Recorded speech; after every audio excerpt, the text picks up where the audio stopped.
Hello and welcome to the online classes. Dear students, पिछली class में हमने देखा था मॉड्यूलस ऑफ z जो है दैट इज मॉड z, उसकी एक ज्योमेट्रिकल प्रॉपर्टी होती है, एक ज्योमेट्रिकल मीनिंग होता है उसका, ठीक है। और उस मीनिंग के बेसिस पर एक ज्योमेट्रिकल प्रॉपर्टी हमने देख ली कि अगर mod of z minus Z one plus mod of z minus Z two, अगर इसकी मिनिमम वैल्यू फाइंड आउट करें तो वो आएगी mod of z1 minus z2 के इक्वल, और मैक्सिमम वैल्यू आएगी इनफाइनाइट। और ये मिनिमम वैल्यू कब होगी? जब z1 z2 को ज्वाइन करने वाली लाइन सेगमेंट के ऊपर लाई करेगा। यहां पर मान लीजिए z1 है, यहां पर z2 है। अगर z इन दोनों के बीच में लाई करेगा तो ये सम की वैल्यू मिनिमम होगी, और वो minimum value mod of z1 minus z2 होगी। ओके, अब मैंने बोला था कि आज की क्लास में हम लोग डिस्कस करेंगे आर्ग्यूमेंट ऑफ ए जेड। तो चलिए स्टार्ट करते हैं आज का टॉपिक। डेट है आज 10th जून और videos are as always organised by CL public school. So argument of Z, इसको हम डिनोट करते हैं ए आर जी और ब्रैकेट में जेड। देखते हैं आर्ग्यूमेंट ऑफ जेड का मीनिंग क्या होता है। देखिए, कोई भी कॉम्प्लेक्स नंबर जेड, उसको हम x प्लस आयोटा वाई के फॉर्मेट में लिख सकते हैं, where x and y are real numbers. और अगर x प्लस आयोटा वाई के फॉर्मेट में लिख सकते हैं तो एक ordered pair x comma y से उसको रिप्रेजेंट कर सकते हैं। अगर एक ऑर्डर्ड पेयर से रिप्रेजेंट कर सकते हैं जिसमें ये रियल पार्ट है और ये इमेजिनरी पार्ट है, तो इस ऑर्डर्ड पेयर को हम कार्टेशियन कोऑर्डिनेट में एक पॉइंट से रिप्रेजेंट कर सकते हैं x कोमा y, ठीक है। और ये ओरिजिन है। तो आर्ग्यूमेंट ऑफ z की डेफिनेशन होती है angle made by the line joining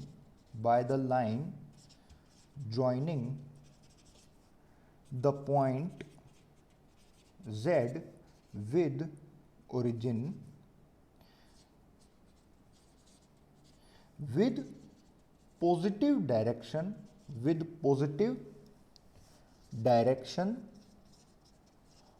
of real axis। Angle made by the line joining the point z with origin, ये जो लाइन है जो पॉइंट z को ओरिजिन से जोड़ रही है, ये positive direction of real axis, ये वाला रियल एक्सिस है, इस रियल एक्सिस की पॉजिटिव डायरेक्शन ये वाली है। इसके साथ ये लाइन कितना एंगल बना रही है उसी को हम बोलते हैं आर्ग्यूमेंट ऑफ z। ओके, अब यहां पर आप ऐसे स्टार मार्क करके लिख लीजिए, it is positive when measured anti clockwise. अगर हम इसको एंटी क्लॉकवाइज मेजर करें तो हम इसको पॉजिटिव लेंगे, और it is negative when we measure in clockwise direction. अब एंगल जब हम डिस्कस कर रहे थे तो वहां पर हमने एक चीज देखी थी कि एंगल हमेशा दो लाइंस के बीच में होता है, ठीक है। अगर हम डायरेक्शन ऑफ एंगल देखना चाहें तो उसमें हमको एक लाइन को इनिशियल लाइन मानना होगा और एक लाइन को टर्मिनेटिंग लाइन मानना होगा, ठीक है। अगर हम डायरेक्शन मेजर नहीं कर रहे, क्लॉकवाइज एंटी क्लॉकवाइज मेजर नहीं कर रहे, तो फिर आप किसी को भी इनिशियल मान लीजिए, टर्मिनेटिंग मान लीजिए, कोई फर्क नहीं पड़ता। लेकिन अगर आप बोल रहे हैं कि एंटी क्लॉकवाइज या क्लॉकवाइज हम वो भी देखना चाहते हैं, तो एक लाइन को इनिशियल लाइन मानना होगा जहां से वो एंगल शुरू होता है, दूसरी लाइन को टर्मिनेटिंग मानना होगा। तो इन दोनों लाइन्स के बीच में अगर मैं बात करूं तो ये एंगल थीटा बन रहा है, ठीक है स्टूडेंट्स। इस केस में ये इनिशियल लाइन थी, ये टर्मिनेटिंग लाइन थी। अगर ये वाली लाइन इनिशियल होती, ये वाली लाइन टर्मिनेटिंग होती, और फिर हमको एंटी क्लॉकवाइज डायरेक्शन में ही मेजर करना होता। देखिए, दोबारा डायग्राम बनाता हूँ। मान लीजिए ये इनिशियल लाइन है और ये टर्मिनेटिंग लाइन है, तब तो हमने देख लिया कि ये थीटा है। लेकिन अगर ये वाली लाइन टर्मिनेटिंग लाइन होती और ये वाली लाइन इनिशियल लाइन होती, अब मैं आप लोगों से पूछूं कि बताइए इन दोनों लाइंस के बीच में एंगल कितना है अगर हमको एंटी क्लॉकवाइज डायरेक्शन में मेजर करना है तो एंटी क्लॉकवाइज डायरेक्शन में मेजर करना है तो एंगल हो जाएगा ये वाला। ओके स्टूडेंट्स, ठीक है। लेकिन अब आप देखिए तो ये एंगल हो गया 2 पाई माइनस थीटा। जैसे थीटा अगर मान लो 45 डिग्री था तो ये वाला एंगल हो गया 315 डिग्री। तो ये तो बहुत बड़ा आ गया। तो इस चीज़ से बचने के लिए हम यूँ बोल सकते हैं कि भाई इन दोनों के बीच में एंगल है -45 डिग्री। ठीक है स्टूडेंट्स, तो अब आई होप आपको ये बात क्लियर हो गई होगी कि अगर ये इनिशियल लाइन है और ये टर्मिनेटिंग लाइन है और इनके बीच में एंगल 45 डिग्री बन रहा है तो मतलब ये वाला एंगल ऐसे 45 डिग्री है। और मैं बोलूँ आपको इन दोनों लाइंस के बीच में एंगल 45 डिग्री बन रहा है तो बताइए कौन सी इनिशियल होगी कौन सी टर्मिनल, तो आप समझ गए। लेकिन अगर मैं आपको बोलूँ एंगल -45 डिग्री बन रहा है तो समझ जाना कि वो क्लॉकवाइज सेंस में मेजर किया गया, तो ऐसे हो जाएगा। तो ये डायरेक्शन का इसमें रोल होता है आर्ग्यूमेंट ऑफ जेड में। चलिए डायरेक्शन हम देख लेंगे, डायरेक्शन मेजर करना डिफिकल्ट नहीं है, एंटी क्लॉकवाइज डायरेक्शन ही हम लेकर चलेंगे ज़्यादातर। आर्ग्यूमेंट ऑफ जेड की डेफिनेशन समझ आना ज़्यादा ज़रूरी है। आर्ग्यूमेंट ऑफ जेड की डेफिनेशन ये है कि आप कोई भी कॉम्प्लेक्स नंबर को जिस पॉइंट से, देखिए कॉम्प्लेक्स नंबर है उसको एक पॉइंट से रिप्रेजेंट कर सकते हैं। अब आर्ग्यूमेंट ऑफ जेड की ये डेफिनेशन है कि आप उस पॉइंट को ज्वाइन करा दीजिए ओरिजिन से तो एक नई लाइन बनेगी। अब इस लाइन का angle positive direction of real axis के साथ कितना बन रहा है वही आर्ग्यूमेंट ऑफ जेड है।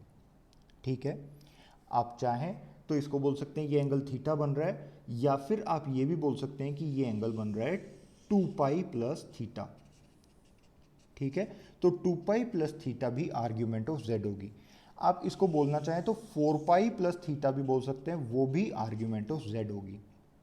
ओके स्टूडेंट्स, आप चाहें तो इस एंगल को -2 पाई प्लस थीटा भी बोल सकते हैं, -2 पाई प्लस थीटा भी बोल सकते हैं, वो भी आर्ग्यूमेंट ऑफ जेड होगी। लेकिन स्टूडेंट्स ऐसे तो बहुत सारी इनफाइनाइट नंबर ऑफ वेज से हम रिप्रेजेंट कर सकते हैं, तो इस चीज़ को अवॉइड करने के लिए हम आर्ग्यूमेंट को इन जनरल प्रिंसिपल इंटरवल में ही लेते हैं। और आर्ग्यूमेंट जब एक प्रिंसिपल इंटरवल में ही कैद हो जाए तो उसको हम बोलते हैं प्रिंसिपल आर्ग्यूमेंट। अब आपका आईक्यू टेस्ट होने वाला है। देखिए ये मान लीजिए आर्गेंड प्लेन है जिसमें ये रियल एक्सिस है और ये इमेजिनरी एक्सिस है, बिल्कुल ऐसा ही है जैसे कोऑर्डिनेट एक्सिस में ये एक्स एक्सिस होता है ये वाई एक्सिस होता है। अब आप मुझे बताइए कि कोई भी कॉम्प्लेक्स नंबर है वो कहीं पर भी मूव कर सकता है, पूरे के पूरे प्लेन में वो कहीं पर भी हो सकता है सिवाय ओरिजिन के। अगर जेड ओरिजिन पे लाई कर गया तो उसकी आर्ग्यूमेंट नॉट डिफाइन हो जाएगी। ठीक है, तो यहाँ पर आपने जो पॉइंट में 2 पॉइंट लिखे थे स्टार मार्क करके, इसमें एक थर्ड स्टार ये भी लिख लीजिए that if z is equal to 0 plus 0 iota then argument of z is not defined, then argument of z is not defined. अगर z ओरिजिन हो गया तो वो आर्ग्यूमेंट उसकी डिफाइंड नहीं होगी। All right, so moving on, देखते हैं z जो है वो किसी ऐसे पॉइंट पूरे स्पेस में कहीं पर भी मूव कर सकता है। तो आप मुझे बताइए कि एक प्रिंसिपल इंटरवल इनमें से हम कौन सा मान सकते हैं जो बिल्कुल सिंपलेस्ट हो। ऑप्शन ए 0 से लेकर 2 pi, option B close interval 0 to open interval 0 to 2 pi, close interval 0 to open interval 2 pi, option C minus पाए से लेकर प्लस पाए तक, या फिर ऑप्शन डी माइनस पाए से लेकर प्लस पाए, जहां पर माइनस पाए पे ओपन है प्लस पाए पे क्लोज्ड है। सोच के बताइए कि इन चारों में से कौन से इंटरवल ऐसे हैं जो पूरे के पूरे कॉम्प्लेक्स प्लेन को कवर कर लेते हैं।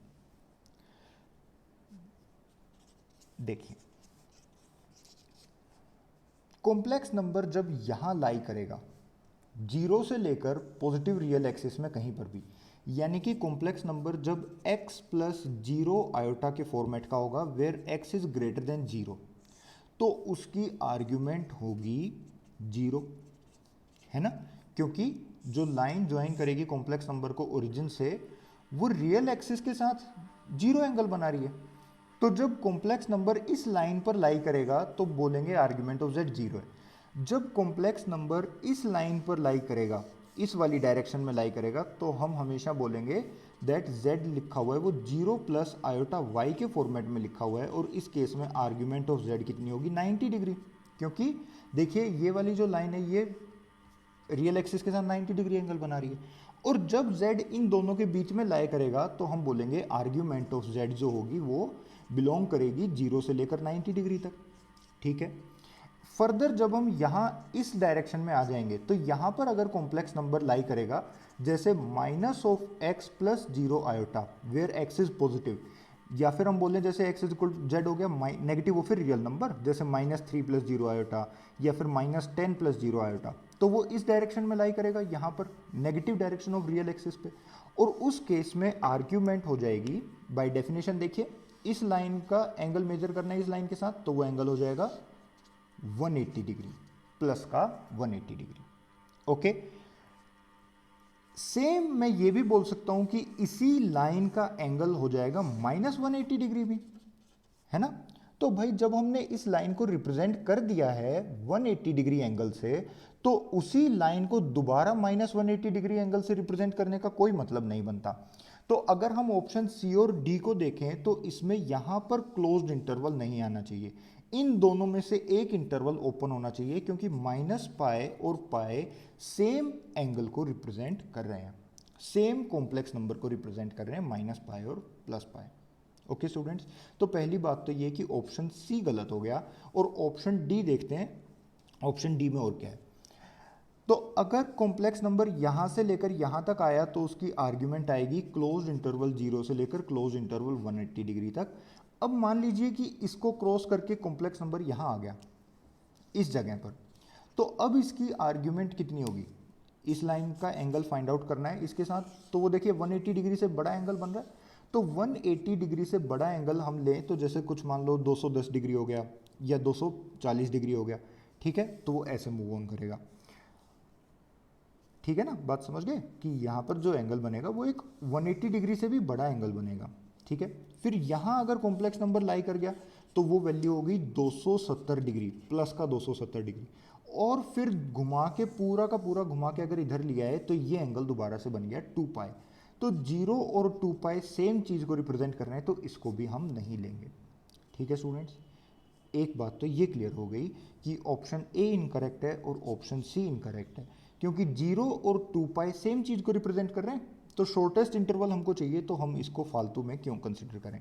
ये वाला भी दोनों सेम चीज़ को रिप्रेजेंट कर रहे हैं, तो हम दोनों में से किसी एक को ही लेंगे। तो पहली बात तो ऑप्शन ए इनकरेक्ट हो गया, ऑप्शन डी इनकरेक्ट हो गया। अब क्या 0 से लेकर 2 पाई सभी कॉम्प्लेक्स नंबर्स को रिप्रेजेंट कर रहा है? बिल्कुल सही है, 0 से लेकर 2 पाई आर्ग्यूमेंट सभी कॉम्प्लेक्स नंबर्स को रिप्रेजेंट कर रही है। ऐसे ही, अच्छा माफ करना, सी ऑप्शन इनकरेक्ट हो गया था। ऐसे ही -पाई से लेकर पाई, देखिए ये वाला जो कॉम्प्लेक्स नंबर था जिसकी लाइन ये बनी, इसमें हम एंगल ये वाला भी ले सकते थे अगर हम इसे क्लॉकवाइज डायरेक्शन में लेते तो क्लॉकवाइज डायरेक्शन में अगर हम ये वाला एंगल ले लेते तो ये 0 से लेकर मतलब 180 डिग्री से छोटा आता, है ना। चलो एक एग्जांपल